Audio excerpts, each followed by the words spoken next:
Yeah, we're definitely seeing a very strong growth over the course of last 2 years on the two-way flow.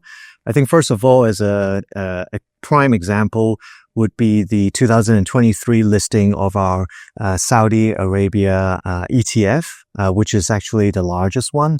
And it has garnered AUM of about 1.3 billion US dollars over just 18 months. I think that's a significant milestone.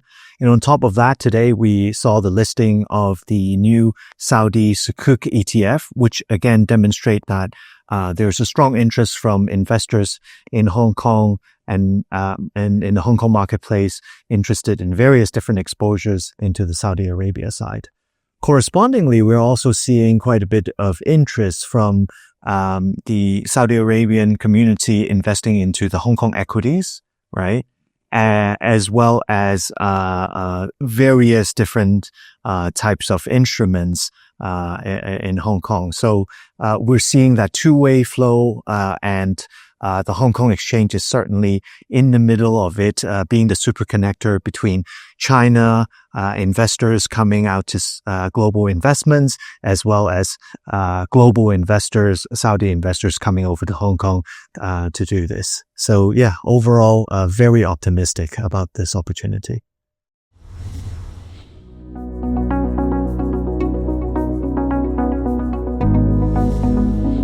Yeah, so Hong Kong has a very vibrant ETF market. And what we're seeing lately is that over the course of, last few months, there has been ETF launching every single week. That actually has been supported by a very strong southbound flow, which means China investors coming to Hong Kong to invest into the ETFs over the course of last 1 year. We've seen a significant increase in the average daily trading volume of that. What that does, again, because of the interest and the liquidity, that drives product innovation. So over in March of this year, we saw the leverage and inverse ETF referencing US underlyings listed in Hong Kong, which have attracted quite a lot of investments coming from the wealth management type of investors. And again, that again showcased the vibrancy and the product innovation that we have in this particular marketplace.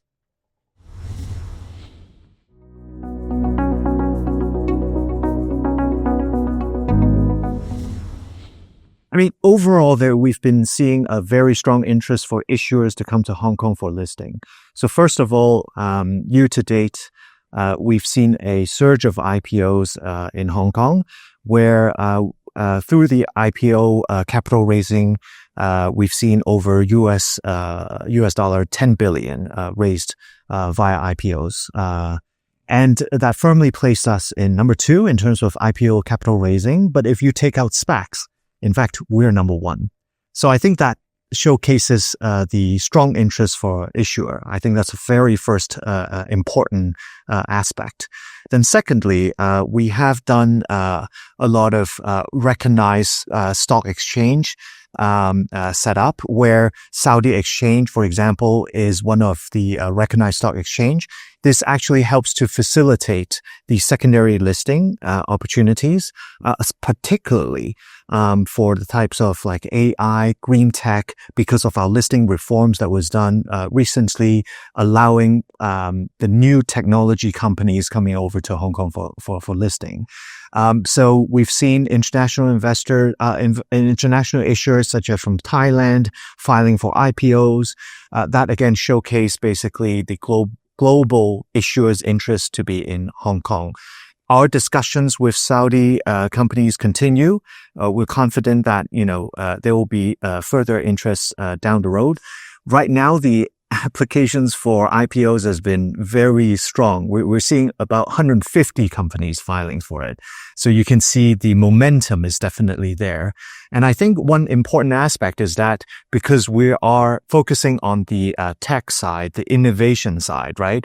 What I've mentioned about the listing rules of the tech channel, the Chapter 18C, these are opportunities, or I would say listing rules that help to facilitate innovative companies with, a research-driven and innovative background for Hong Kong listing and faster listing.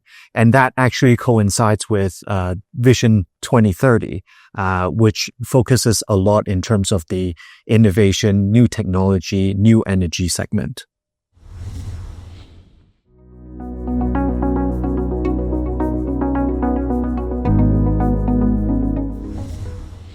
Yeah, lately, the macro dynamics have been causing a lot of volatility in the market. But that actually translates into opportunities because we're seeing investors looking for diversification. So that is a growing opportunity, in fact. As investors are looking for diversification, Hong Kong and mainland China becomes and presents itself as a great opportunity because, in fact, over the course of maybe last year, we saw global investors have been very relatively under-investing into China. And with the growing kind of, the China innovation, technology companies and so forth, again, it presents itself as an opportunity.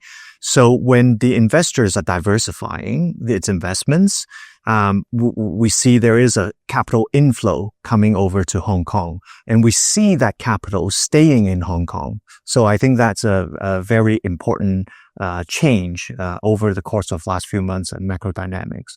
Now, talking about the IPO market, we've seen, as I've mentioned, has been very vibrant for Hong Kong. And Middle Eastern investors coming to Hong Kong to invest into the Chinese companies and Hong Kong cash equities market have significantly increased. Last 6 months IPO, we've seen Middle Eastern investors being the cornerstones of them, which also demonstrate that they don't necessarily, not just having, interests, but in fact, they having a very long-term view investing into these, Chinese opportunities.